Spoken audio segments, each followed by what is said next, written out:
Hello दोस्तों, कैसे हो आप लोग। मेरा नाम है दीपक और मैं स्वागत करता हूं अपनी यूट्यूब चैनल सिविल एनालिसिस में, जिसमें आज हम 1 नवंबर 2023 के जितने भी हिंदू न्यूज और एडिटोरियल है उसकी एनालिसिस करेंगे। देखेंगे कौन कौन सी आर्टिकल आज इंपॉर्टेंट है और उसके बारे में आज डिस्कस करेंगे। तो चलिए स्टार्ट करते हैं टॉपिक को। सबसे पहले अगर टॉपिक की बात करूं तो आज कौन कौन सी टॉपिक को हम लोग पढ़ने वाले हैं। सबसे पहला stock taking, climate finance, a case of circle in rating, ठीक है, staff shortage, financial dependency on plague, local government, ठीक है, इसके बारे में डिस्कस करेंगे।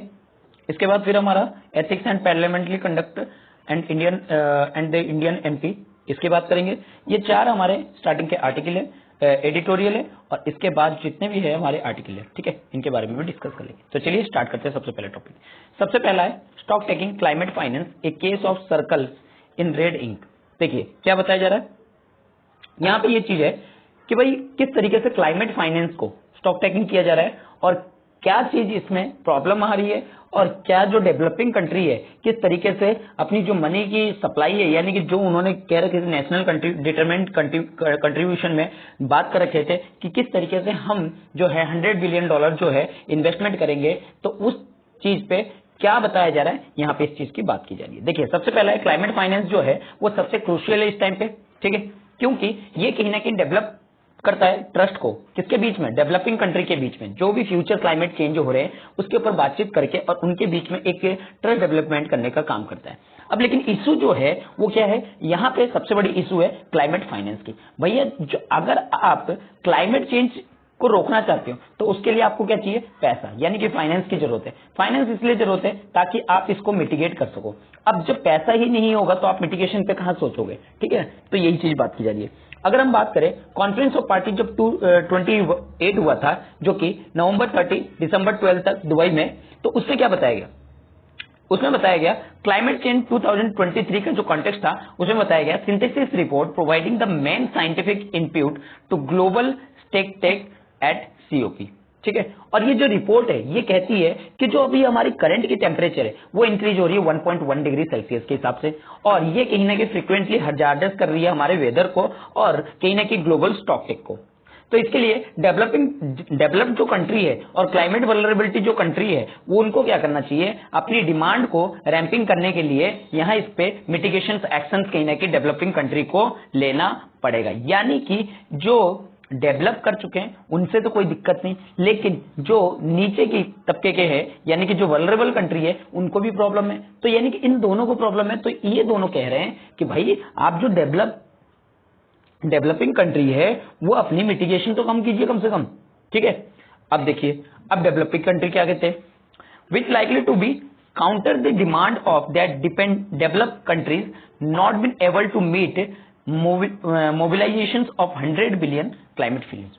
तो क्या कह रहे हैं कि भाई आप कम से कम $100 बिलियन की जो आप $1 बिलियन की क्लाइमेट फाइनेंस जो देने वाले पहले वो तो आप हमें प्रोवाइड कीजिए, ठीक है। उनके काउंटर में ये कह रहे हैं जो सम है वो कहीं ना कहीं इनएडुकेट है इस तरह के चैलेंजेस को फेस करने में, क्योंकि अभी जो है क्लाइमेट चेंज बढ़ रहा है और आप उस चीज को कट करने की बात कर रहे हो, क्योंकि आपने अपने हिस्से का डेवलपमेंट तो कर लिया है लेकिन हमारे हिस्से का डेवलपमेंट तो हमने कभी तक किया नहीं है developing country.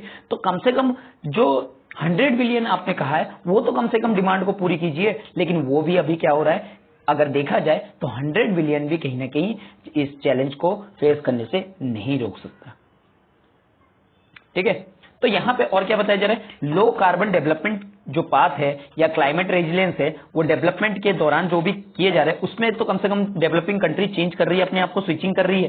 Providing financial to developing country operationalise to anchor seat principle of common but differentiate responsibility and respective capability. क्या बताया जा रहा है कि भाई आप जो हमें फाइनेंशियल प्रोवाइडिंग करोगे, जो भी डेवलपिंग कंट्री को फाइनेंशियल प्रोवाइड करोगे उसको कहीं ना कहीं ऑपरेशनल में लाया जाएगा, उसको कहीं ना कहीं प्रिंसिपल उसकी देखी जाएगी, क्योंकि यहाँ किस तरीके की रिस्पॉन्सिबिलिटी होगी, किस तरह की कैपेबिलिटी होगी, ये देखने वाली बात होगी।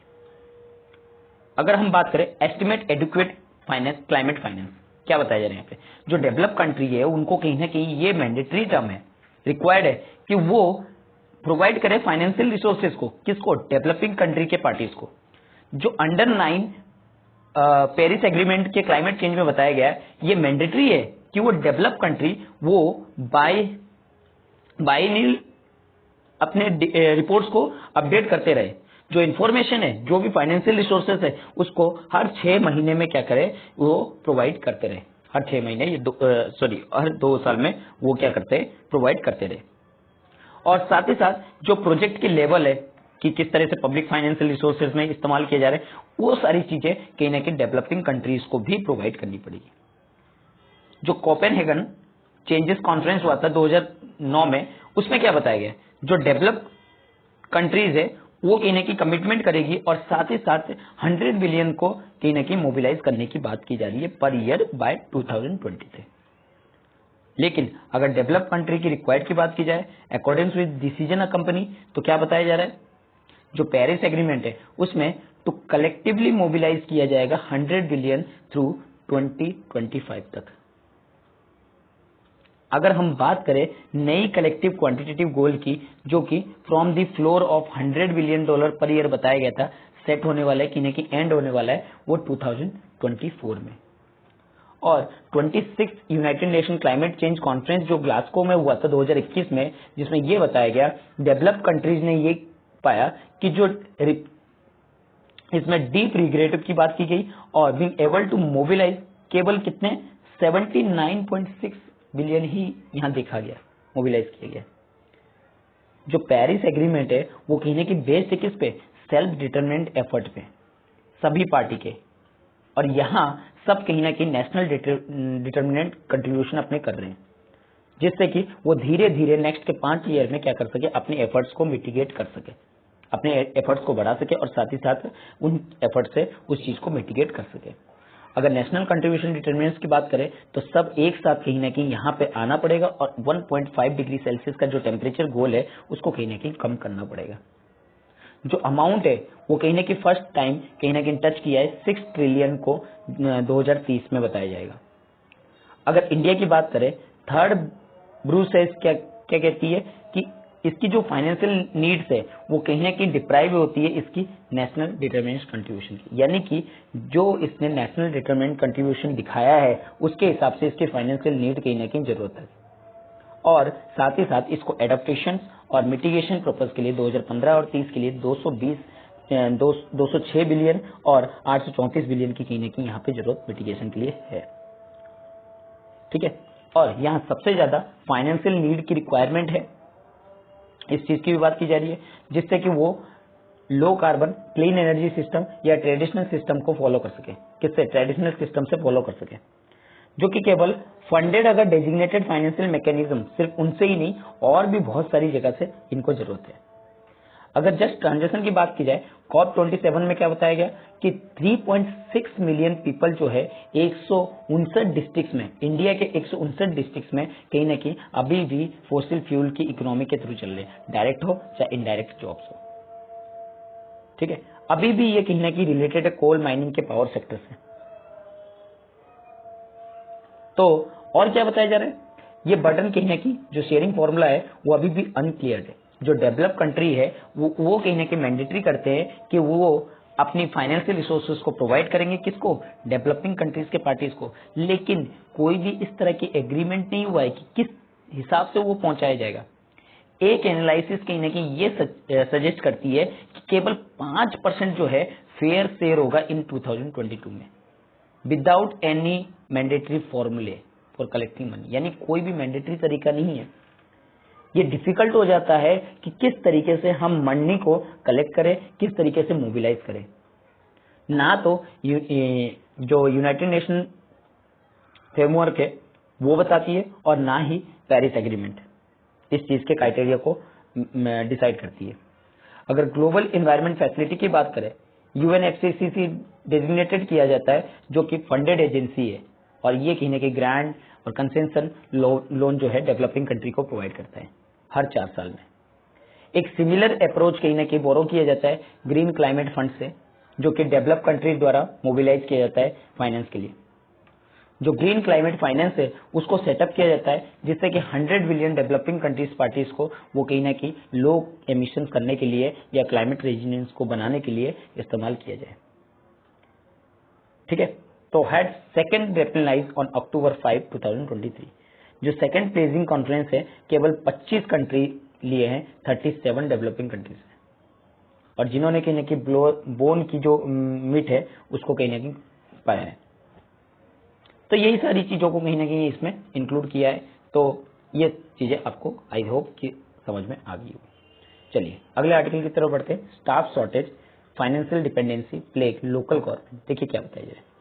एक एनुअल सर्वे किया गया इंडियन सिटीज में, और यहाँ पे कहीं ना कहीं कहाँ पे किया गया, लोकल गवर्नमेंट में, कि फाइनेंशियल जो डिपेंडेंसी है वो अपनी स्टेट गवर्नमेंट पे डिपेंडेबल रहते हैं, और उनके पास लिमिटेड कंट्रोल होता है कि वो उनको हायर कर सके या उनको वर्क जो है डिस्ट्रीब्यूट कर सके। ठीक है, लोकल गवर्नमेंट के पास जो रिपोर्ट है ये पाया कि केवल असम जो है वो अपनी सिटी गवर्नमेंट को कहीं ना कहीं एम्पावर कर सकता है, जिससे कि वो कलेक्ट कर सकते हैं हर किसी प्रकार का टैक्स को जो उनके अंडर में आता है, एक्सेप्ट 5 स्टेट, 5 स्टेट को छोड़ के बिहार, झारखंड, उड़ीसा, मेघालय और राजस्थान। बाकी सभी ने कहीं ना कहीं अप्रूवल दे रखा है अपने स्टेट्स को कि वो मनी को बोरोइंग कर सकते हैं। ठीक है, चार्ट वगैरह में भी दे रखा है।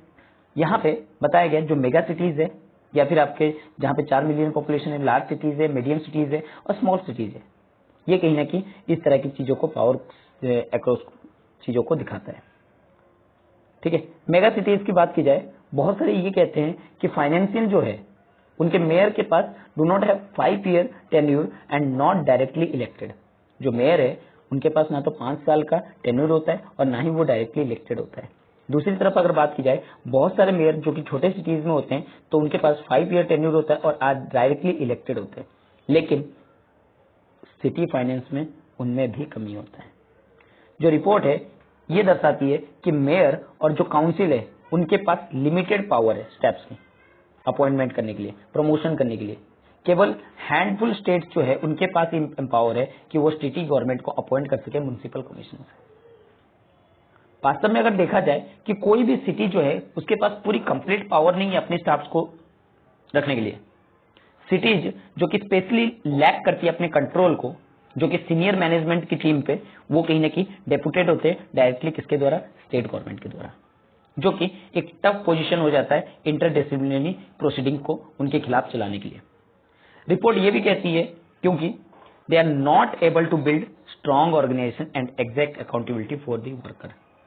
जो रिपोर्ट है वो कहीं ना कहीं ये बताती है कि किस तरीके से यहाँ लैक ऑफ ट्रांसपेरेंसी पब्लिशिंग होती है सिटीज में। सिविक इंफॉर्मेशन हो चाहे सिटीजन हो, वो कहीं ना कहीं इसको आसानी से एक्सेस कर सके।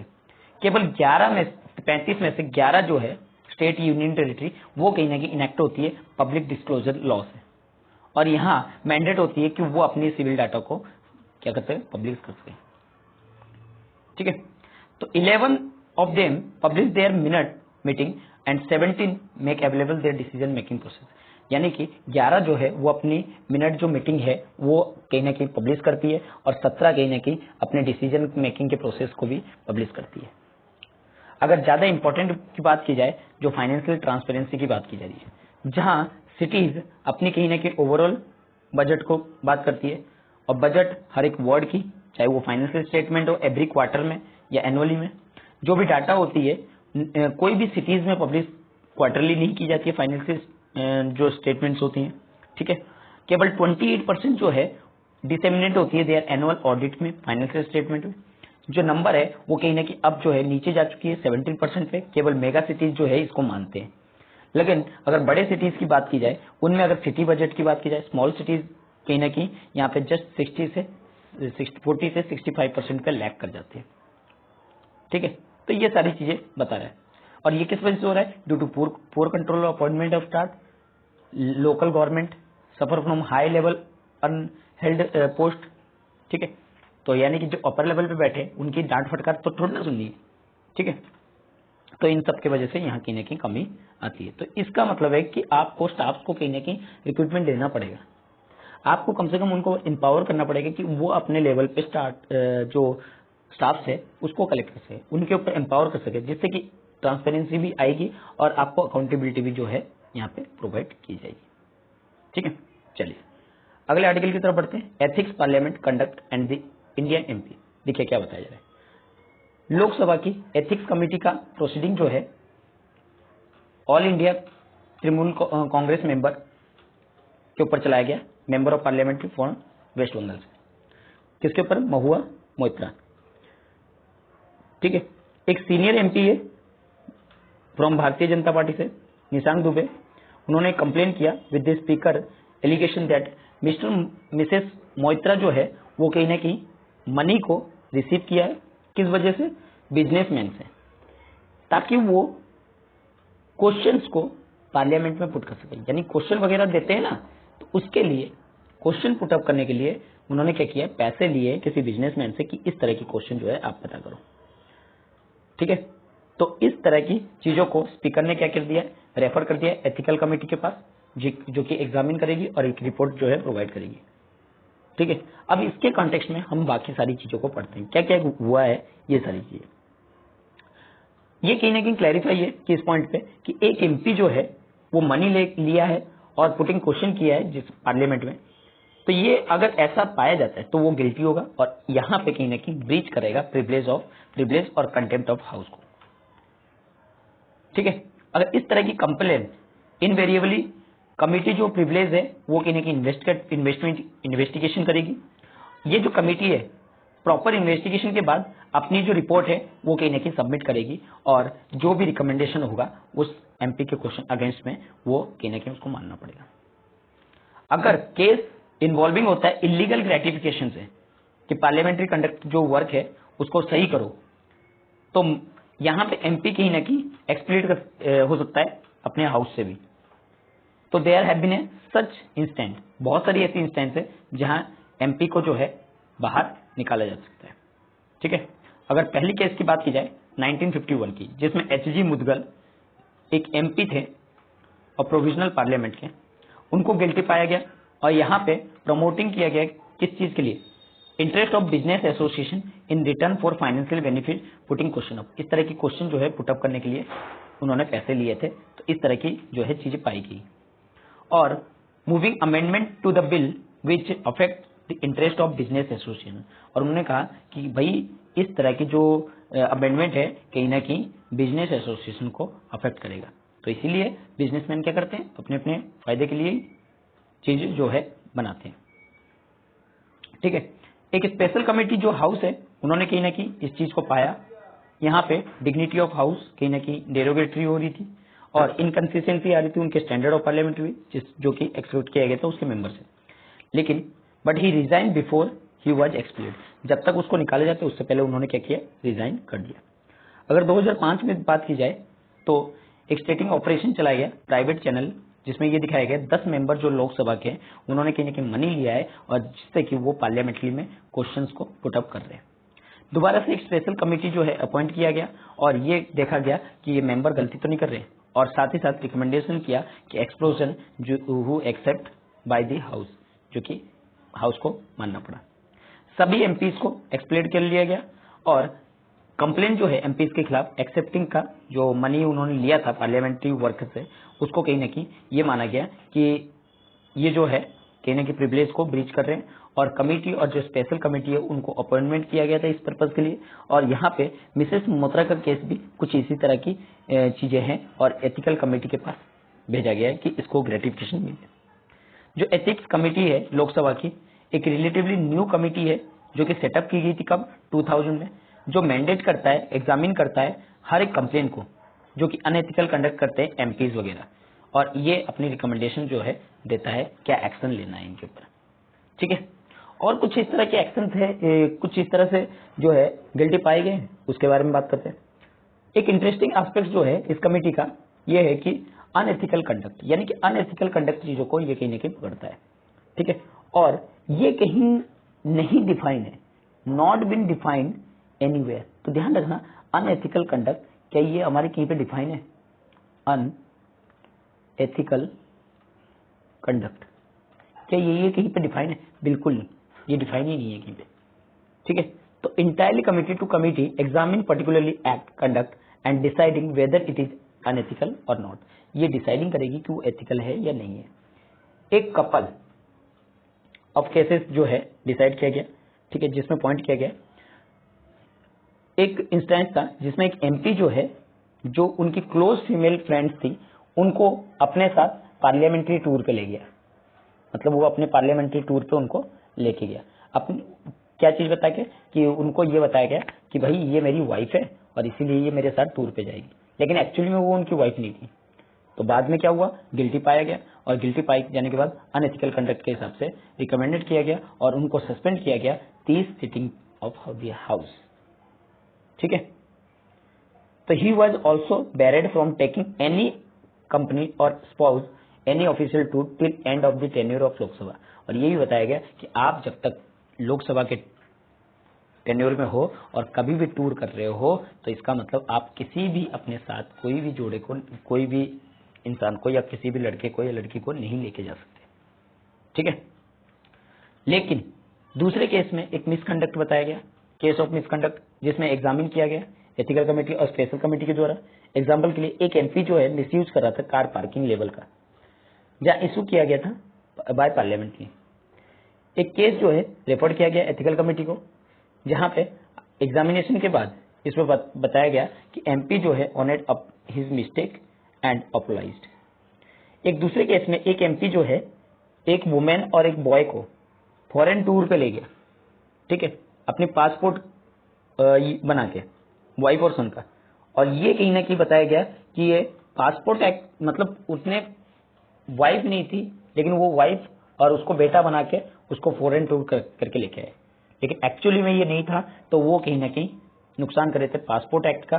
ठीक है, वायलेशन किए थे और जिनके वजह से उनको इनके खिलाफ इंक्वायरी भी चल रही थी, कंटेम्प्ट ऑफ पार्लियामेंट भी चला था, जिसके वजह से उनको क्या किया गया, ये गिल्टी माना गया। ठीक है, अगर मिसेस मोत्रे की बात करें केसेस भी, अगर कंप्लेन एक्सेप्ट किया जाता है इलीगल ग्रेटिफिकेशन, तब उनको case of breach of privilege कहा जाएगा और can not be dealt with the ethical committee. अगर पब्लिक सर्वेंट इसको एक्सेप्ट करते हैं कि वो ब्राइब लेना क्रिमिनल ऑफेंस है, तो ये नॉर्मली इन्वेस्टिगेशन कौन करता है, सीबीआई करता है, एजेंसी करता है गवर्नमेंट की, या पार्लियामेंट्री जो कमेटी है वो तो इस तरह की क्रिमिनल इन्वेस्टिगेशन करते ही नहीं है। तो कैसे वो डिसाइड करेंगे basis of evidence whether the conduct is MP जो है ब्रीच कर रहा है, कंटेम्प्ट करता है हाउस के, या फिर उनको किस तरीके से पनिशमेंट दी जाए, क्योंकि वो तो एक्सपर्ट नहीं है।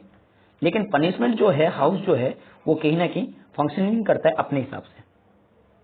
ठीक है, he will be liable to punishable for criminal offence as in law के हिसाब से देखा जाए तो क्रिमिनल ऑफेंस है। लेकिन अगर मेंबर की बात की जाए, 10 एमपी जो कि निकाले गए थे लोकसभा में, वो कहीं ना कहीं फेसिंग कर रहे ट्रायल का under prevention of corruption act के थ्रू। ठीक है, अगर एक पार्लियामेंट्री जांच हुई, जांच is not same judicial probe, यानी कि पार्लियामेंट्री प्रोब जो है वो सेम नहीं होता है जुडिशियल प्रोब की तरह। एक जुडिशियल बॉडी में क्या होती है, उनमें एक्सपर्ट्स वगैरह होती है, लेकिन क्या पार्लियामेंट्री कमेटी में होती है, नहीं होती है। ठीक है, तो वो किस तरीके से प्रोटेक्ट करेंगे अपनी ऑनर्स को, अपनी डिग्निटी को। अगर मेथड की बात की जाए, यहाँ पे पार्लियामेंट कहने की इन्वेस्टिगेशन के लिए मैटर के लिए अलग अलग जो है मेथड्स अपनाता है। ठीक है, जुडिशरी के लिए parliament does the investigation work through the committee which functions under the rule of house. Usually the methods are examined, written document placed before the committee by the complaint and the witness.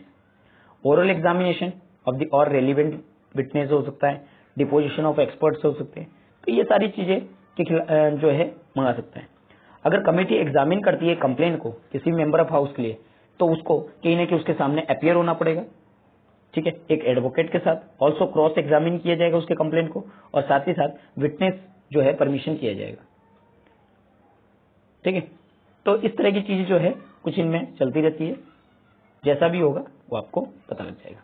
चलिए आगे बढ़ते हैं अगले article की तरफ। अगला article है safety first, railway must upgrade it's signal and telecommunication network. क्या बताया जा रहा है, ट्रेन एक्सीडेंट हुआ है विजयनगरम डिस्ट्रिक्ट में, आंध्र प्रदेश में, जिसमें ये बताया गया 13 लोगों की जो है जान चली गई है और 38 इंजर्ड हुए, जो हाईलाइट हुआ in education of railway safety के कारण से। एक स्टेशनरी ट्रेन जो कि विशाखापट्टनम पलास पैसेंजर है, वो क्या हुआ, हिट हुआ किसके द्वारा, विशाखापट्टनम रायगढ़ पैसेंजर जो कि कर्नाटका पाली स्टेशन पे है। ठीक है, जो 30 किलोमीटर फ्रॉम था, कहां से, विशाखापट्टनम से, ऑन विजयनगरम विशाखापट्टनम लाइन पे। एक एक्सीडेंट जो है वो कहीं ना कहीं 3 ट्रेन का कोलिजन हुआ था, हमने पहले भी देखा था, जो कि ओडिशा बालासोर डिस्ट्रिक्ट में हुआ था, जो कि जून में, जहां पे 275 लोगों की जान चली गई थी। और इस तरह की ह्यूमन एरर कहीं ना कहीं यहाँ पे कॉमन फैक्टर बनते हैं दोनों ही एक्सीडेंट के लिए।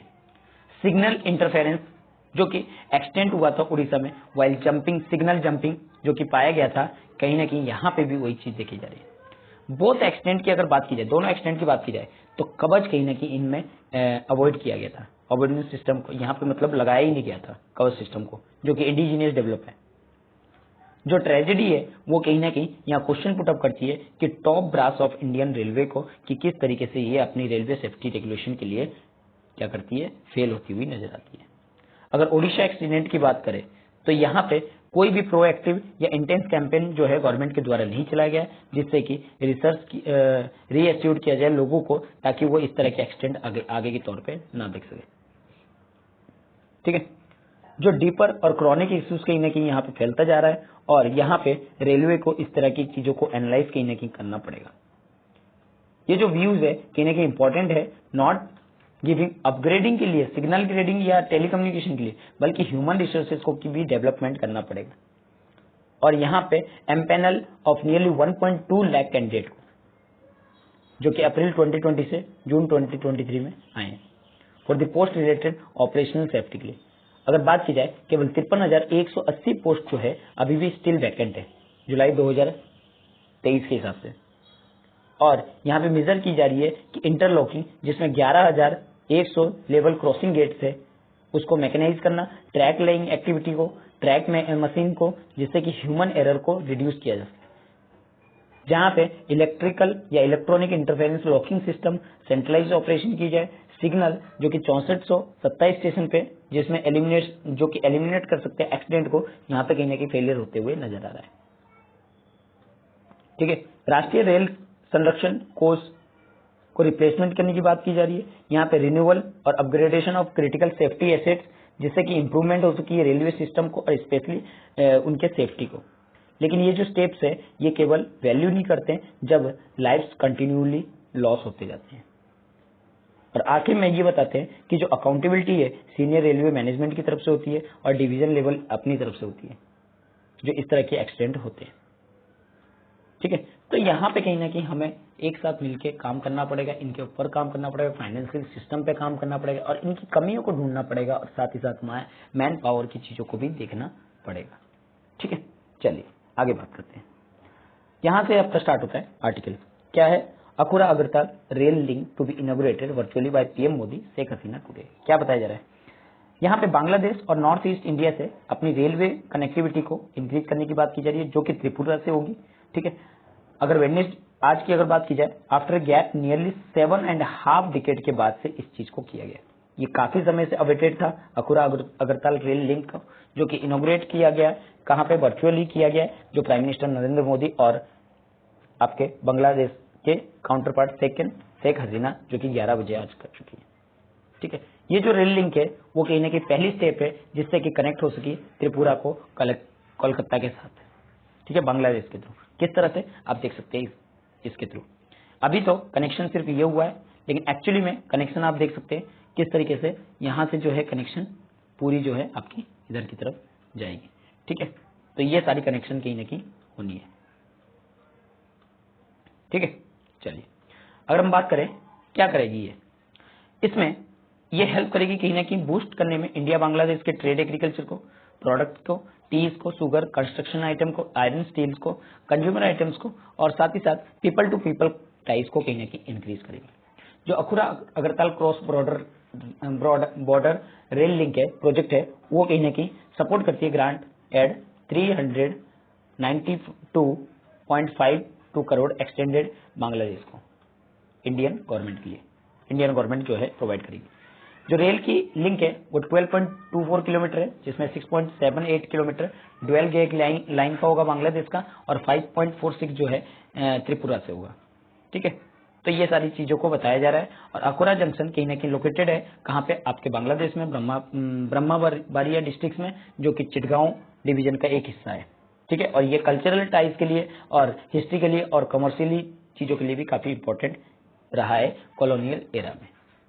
ठीक है। ये जो प्रोजेक्ट है रिवाइव किया गया था 2010 में, जब प्राइम मिनिस्टर हमारे थे मनमोहन सिंह, उन्होंने कहीं ना कहीं इस तरह की एग्रीमेंट को साइन किया था जिससे कि रीबिल्ड हो सके इस तरह की कनेक्शन को, लेकिन अब जाके इसको एग्जीक्यूशन किया गया। चलिए अगले आर्टिकल की तरफ बढ़ते हैं। Modi space tribute to Patel launch development project at statue of unity. क्या बताया जा रहा है, यहाँ पे हमारे प्राइम मिनिस्टर ने ट्यूजडे को फ्लोरल ट्रिब्यूट दिया है सरदार वल्लभ भाई पटेल के स्टैच्यूज को, जो कि यूनिटी ऑफ नर्मदा यानी कि गुजरात में इनके बर्थ एनिवर्सरी के दिन पे इनको, जो हमारे फर्स्ट होम मिनिस्टर थे, उनको कहीं ना कहीं नेशनल यूनिटी डे के रूप में सेलिब्रेट किया है। उन्होंने बहुत सारे डेवलपिंग प्रोजेक्ट को लॉन्च किया है स्टैच्यू ऑफ यूनिटी के साथ, ठीक है, यूनिटी पर, और जहां पे यहाँ पे मेजर टूरिज्म हब जो है बना है। ये जो है वर्ल्ड का सबसे टॉलेस्ट स्टैच्यू है जिसकी हाइट 182 मीटर जो है बताई जा रही है, और लगभग 3 मिलियन विजिटर जो है यहाँ पे हर साल आते रहते हैं। यहाँ पे प्राइम मिनिस्टर हमारे ऑथ लेंगे unity together at the site के बारे में बताया जा रहा है, और यहाँ पे बताया जा रहा है कि राष्ट्रीय एकता दिवस यानी कि national unity day parade comparing की जाएगी, मार्च की जाएगी, किसके द्वारा, बीएसएफ, सीआरएफ और स्टेट पुलिस के द्वारा, ठीक है। और इस प्रोजेक्ट का जो खर्चा है 160 करोड़ रुपीज है।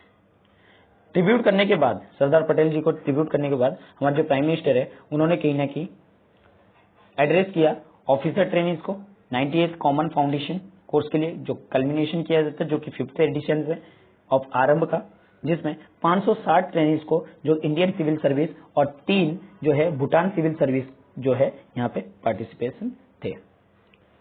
जो 5वीं एडिशन है आरंभ का प्रोग्राम का, उसको हेल्ड किया गया theme of harness of power and disruption. इसको याद रखना है, ये इंपॉर्टेंट है। क्या है, harness the power of disruption, 5th edition of Aarambh का था, ठीक है। ये जो है पहली जो है इंट्रोडक्शन आइडिया है, चैलेंजिंग है, रिस्पॉन्सिबिलिटी है, जो कि लार्ज स्केल में या डाइवर्स कंट्री के लिए किया जा रहा है।